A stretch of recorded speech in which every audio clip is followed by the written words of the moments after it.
this is Eric. And Chris. And you're watching LowBlowRadio here on YouTube. We're going to give a quick little blow-by-blow rundown of the AEW Dynamite that took place on, was March the 9th?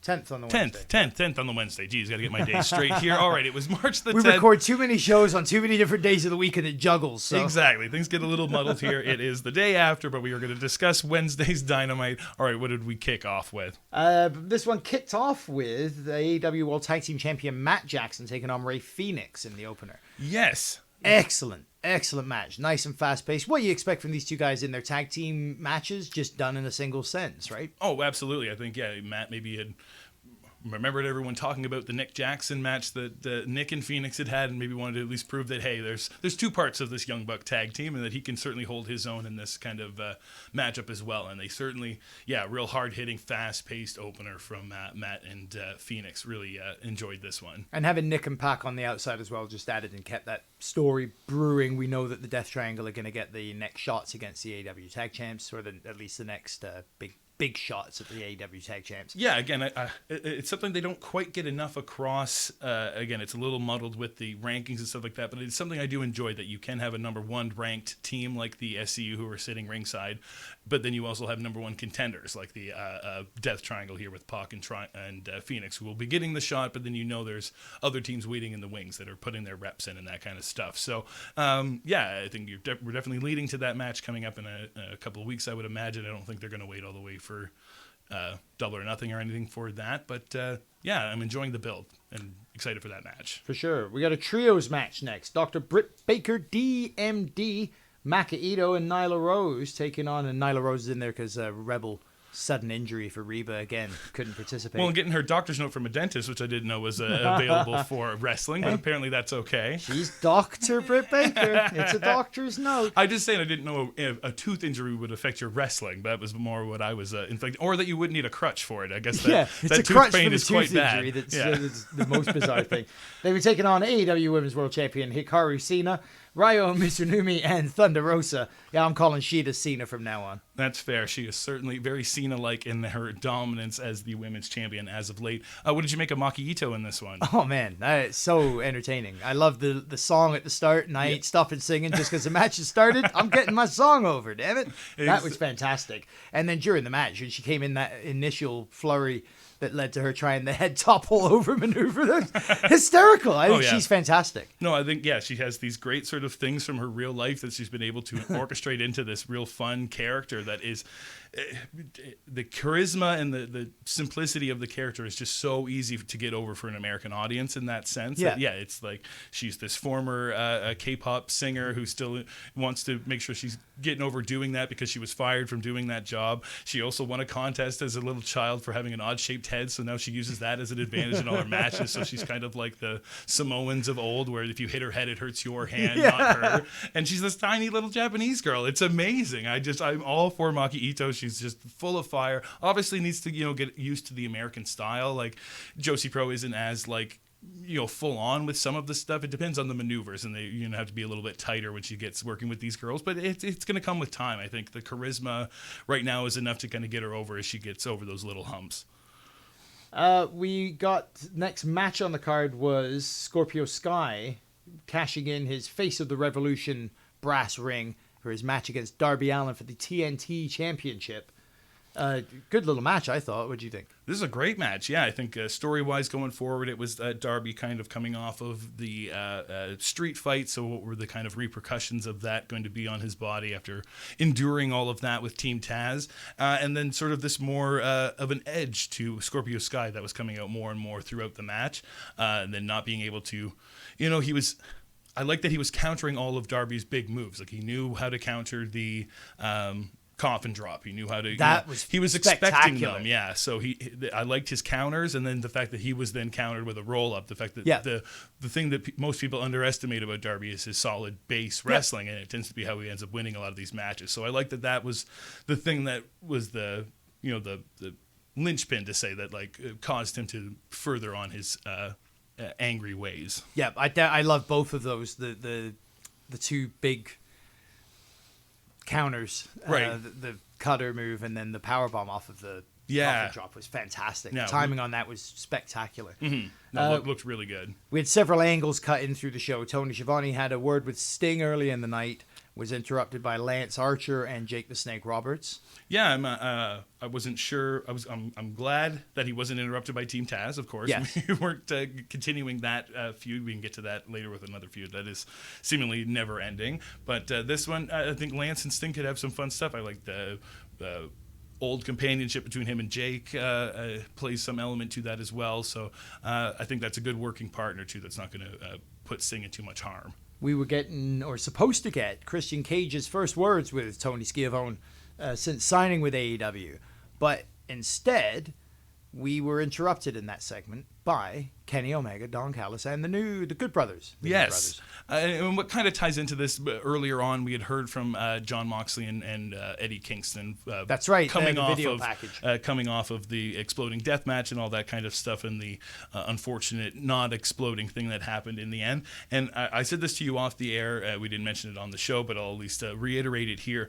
If anyone had to have been put into that super awkward, terrible position, thank God it was Eddie Kingston, because he was absolutely able to pull himself out of that. That promo that he cut about, feeling that same kind of anxiety and tension when he was sitting on, getting ready for court, they're saying they're going to send him to the penitentiary, and he, had an anxiety attack and basically passed out, and said that that's what happened to him in the ring there too. I can totally believe that. He's such a strong-willed, believable character that wears his heart on his sleeve, that you're able to, give him some leeway to explain what happened in these situations. And he, shot it out of the park. This new friendship drinking buddy with John Moxley I'm all for it. And yeah, it led into this young Good Brothers and Kenny Omega thing as well. Yeah, so they came out demanding that, or not demanding necessarily, just telling everybody the time on this show is when, for us, is whenever we want it to be, because we own everything and we run everything. So they came out and they gibber-gabbered for a while about the exploding ring themselves, and going still on the angle from their standpoint. Yeah, playing up more of the joke side, This was kind a joke. of something that they had orchestrated as more of a joke or whatever. And yeah, again, they're trying to right the wrong, and I think AEW is doing their best with a bad situation here to try and take your mind off the unfortunate stuff and be able to, and not even switch it to just one angle. They're applying all things to it. Yes, Kenny messed up in his thing, but maybe it was intentional as well. There's all kinds of things kind of coming at this. And then, yeah, I liked Eddie coming out as well, because it just helped fuel the fire from them. The fact that they started teasing him from as almost little kid schoolyard teasing, like Don Callis jumping on top of him for a 69. And it was so funny. I couldn't believe him. I actually said that. 69 me, Don. 69 me, Don. 69 me. Get in the danger position or whatever. It was so funny. So Moxley and Kingston put up with that for about 3 minutes. Then they came running out and cleared off the Good Brothers. Yeah, specifically just the Good Brothers. I mean, they hit Kenny, but he was left on his own as they were dealing with the Good Brothers. And that left Kenny for Christian Cage to come waltzing out and take the time that he was supposed to be his. Yes. He gets in the ring. Kenny gets up in his face. Oh, you don't like that we stole your time? Well, what are you going to do about it? First tries to shake his hand. He doesn't want to shake his hand. So, yeah, they're kind of getting into it a little bit. Two Canadian boys. I wonder if that wasn't Omega's approach. Yeah, maybe. At least it wanted to. My brother from north of the border. Exactly. A little Canadian kinship there, maybe. Cage was having none of it. No, he tried to go for an unprettier as Kenny dove out of the ring. Yeah, what do you make of this? Interesting, right? I think we know that Kenny's progression path for the next little while seems to be set through Impact in the main event status of stuff. He's going with this belt collector story, but that doesn't give him a lot to do on AEW in the interim while there's nobody from Impact coming over to here. Swan and Moose are obviously going to be busy on their own show. Yeah. So maybe this is just a time filler. I find it a little strange. It's going to be maybe Christian's opening thing. Obviously, it's not going to be his debut. Yeah, that's where I'm curious where they go. If it goes in the angle that, again, we're still maybe pushing Kingston as the next person to eventually have a singles feud with or a singles match with Kenny, I may be more okay with that. And other than he's got a little too many title shots and not one, he needs to maybe get some wins to get deserving into that spot. But the story has orchestrated that he has to go after Kenny. The Christian thing I'm more okay with if he is sort of teaming with Moxley and Kingston for a 6-man against the Kenny and the Good Brothers to sort of even the odds there. Probably where it's headed, right? And then maybe to a singles match or something. Yeah. If say he got the win or something like that in that 6-man or something like that to then get the over on Kenny, that Kenny would want to have the match with him rather than him wanting the match with Kenny, vice versa or whatever. So, yeah, we'll have to see how that plays out. We wrapped off the show with the main event was the Inner Council. The Inner Circle and their War Council. Before we get to that, though, I do have to get your thoughts on the Best Friends once again challenging Miro and Kip. Did you not see this? I missed it. Okay. I didn't see that. The Orange Cassidy. Did it happen during one of the restaurant quality pictures? I'm going to kick JR if he says it one more time. I swear to God, I don't know what that means. There. Is he talking about pictures of beer? I don't know what he's talking about when he says restaurant quality, but it's the way he says it every time. It's getting as tiring as any other cliche I can imagine. But no, yeah, we saw Chuck Taylor and Orange Cassidy were in a arcade, and they were confronted by a cameraman, and they were saying, you know what, Miro, we're not done with you guys yet. We want to have a match with all these arcades that you like so much. We're going to put them around the ring and put your head through every single one of them and all this kind of stuff. And yeah, apparently this feud is not over. Great. And it's not even happening next week, so we got to wait another couple of weeks before this. Well, hopefully Miro and Kip will beat them up next week again. Or the babyfaces are getting the win. Who knows? I am so tired of this feud, and I need it to end. If the babyfaces get the win, that'll just mean they'll have to have a blow-up in like another 2 months. If the babyfaces win, like if Kip loses them the match, and that finally ignites Miro to turn on Kip, and we can get that story taken care of, fine. But anyway, moving on to something actually good.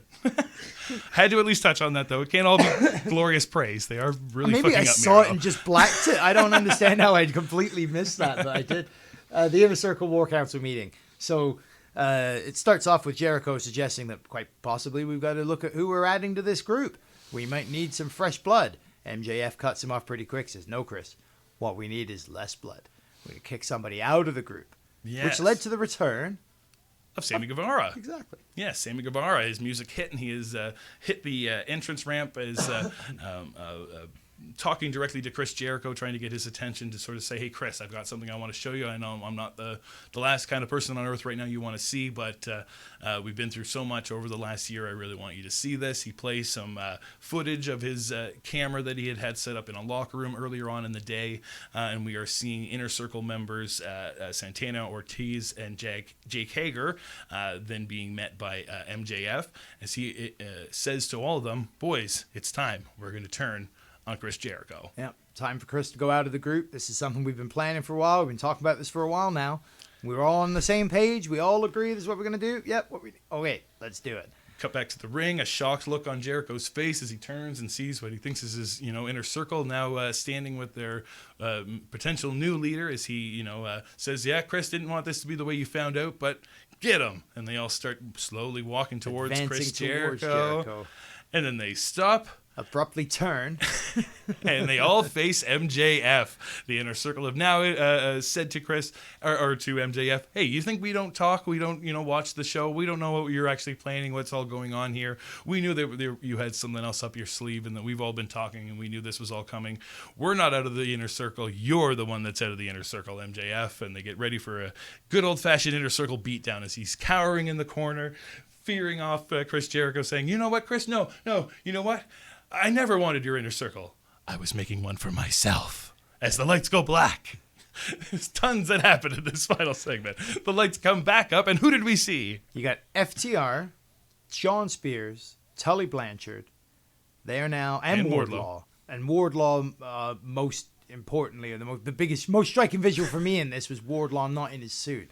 You know who I thought it was at first? Oh, right. I thought it was Mason, what's his name from NXT, the kid who used to look like Batista. Mason Ryan, I believe his name was. Oh, okay, I'm not familiar. I thought it was him. Oh, well. He was an NXT superstar. He came onto the main roster for a bit in the Nexus thing, maybe part of Nexus 2.0. Okay. And he looked like Dave Bautista, just a younger version of him. Right. And I thought Wardlow, with his hair the way it was, and in that onesie the way he was standing there, I thought that was who it was at first. It took me a second to be like, no, wait, it's Wardlow not in the suit now. So he seems to have made the full move into a wrestler as opposed to the bodyguard. I've got to assume that, because otherwise why wouldn't he have been in his suit still? Well, I mean, he was the one doing most of the beatdowns. That too, he looked great. He probably knew he needed to not have his suit on to do that huge powerbomb to Chris Jericho at the very end, so I would assume that was why he wasn't in the suit. Maybe he is transitioning into more of a wrestler in that kind of type. I still like him as MJF's bodyguard in that scenario, if this is the new sort of faction, MJF with Wardlow, obviously, and then now teaming with Spears and the FTR with Tully Blanchard and J.J. Dillon in the background. Who knows what he's up to? Yeah, maybe he can come back at some point. Yeah. Six Horsemen now. Yeah, the Sinister Six, or whatever they're going to end up being called. I am all for this new faction, and the creation of it was very cool. I kind of liked the swerve, almost subtle face-ish turn for the Inner Circle. They can work on it in the next couple of weeks as they are obviously heading into this story. But I like this post-revolution reigniting a whole bunch of new story stuff, some that you were used to, and then a bunch of just new, fresh ideas. We talked about this before we came on the air, and as the segment unfolded, I enjoyed it. I liked it as it went through spot by spot by spot, and the twist and the turn and the twist and the turn to where we got to the finish. Yeah. Loved the smash and bottle over Hager's head to get him out of action right away. Mm-hmm. Well played out. You get an obvious face and heel, at least relative to this storyline and relative to the two groups of how they're going to interact with each other. For sure. I did, in hindsight of it, you start to think like, well, it's an awful lot of key points to your plan. Had to, like a Plinko ball. They had that all set up very organized to get that to work. Why were you doing this to get to here? Don't worry about all that so much, right? You can, if you really want to pick it apart, you can pick apart any story in wrestling. Exactly. If you want to start pulling the thread and tearing it apart, there are certainly seams there that it wasn't like a flawless victory, but in the sense of just swerving us with something different, I can focus on those specifics enough to know where they're trying to lean the story. Sure, they weren't necessarily trying to be like, don't completely not boo these people. You just saw them beating up the Young Bucks' dad last week. Like, they are still bad-ish people. They're just now being wrecked by even worse people. And it's the only way to make, heels into slightly baby faces is to get even worse heels. And MJF is the perfect orchestrator for that, making the FTR feel even more nasty. And his sinister look the whole time was just, real presence for this team. Yeah, hopefully it brings Sean Spears up that little bit more as well, gives him the final. I feel like this was the biggest he had felt since like the chair shot on Cody. I'd say. Sure. Yeah, for sure. So I'm really excited for that, and hopefully he doesn't. They can maybe lean into the fact that he just couldn't quite get the ball rolling, and now is finding this group to hopefully get his thing. I think one of the coolest things, hopefully they can go back to reference it, was, do you remember way back in the start of kind of lockdownish time when they started putting wrestlers at ringside? They had MJF and Sean Spears were like betting on matches and stuff like that. Oh no! And they one time that they said, the two of us should probably end up in a super group together. And now we are at that day. So sometimes the subtleties in AEW are the coolest things. Like, even if they did or didn't know that, the fact that it took place and they could potentially pay that off in some way, chef's kiss. I'm all for it. That is excellent. All for it. Well, they had a great big announcement for the Patrick's Day AEW Dynamite, and we'll be covering that next week on, not on St. Patrick's Day, following St. Patrick's Day, but we'll have more fun videos for you here on Low Blow Radio.